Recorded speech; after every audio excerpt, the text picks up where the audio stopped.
Okay, hello guys, I'm Shaf. Alright, so in this short video, I'll be explaining the concept of question 4 and question 5 of my Excel-based assignment project. Okay, so in this short video, we'll be focusing on two things. One, which is how quadratic graph are transformed, and secondly will be how we're gonna determine the discriminant and the nature of its roots. Right, let's move on. Let's start with question 4. The standard form of a quadratic equation is y equal to ax squared plus bx plus c. But for graphing and understanding the shape, we rewrite it in completed square form.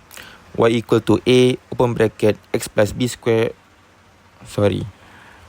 a open bracket x plus b over 2a close bracket square plus open bracket c minus b square over 4a close bracket. This form is powerful because it shows how the graph is shifted and shaped. There's three reasons. Firstly, the term a affects the direction and width. If a is positive, the graph opens upwards. If it's negative, it opens downward. A larger absolute value makes the graph narrower. Secondly, the expression negative b over 2a gives the x coordinate of the vertex, so b controls horizontal shift.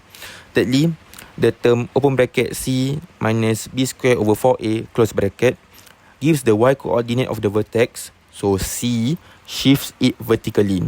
In my Excel file, this is calculated dynamically.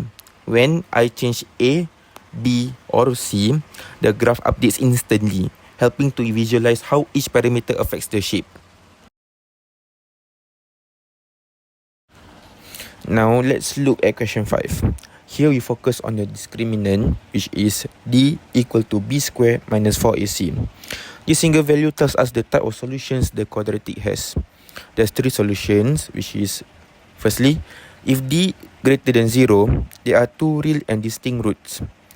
Secondly, if d equal to 0, there's one real repeated root. The graph just touches the x-axis. Thirdly, if d lesser than 0, the roots are complex. The graph does not touch the x-axis at all.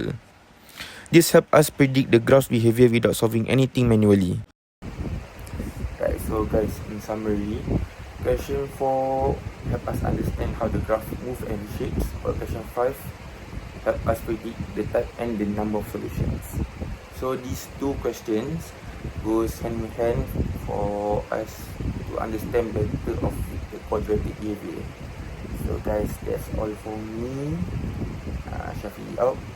Peace. Assalamualaikum.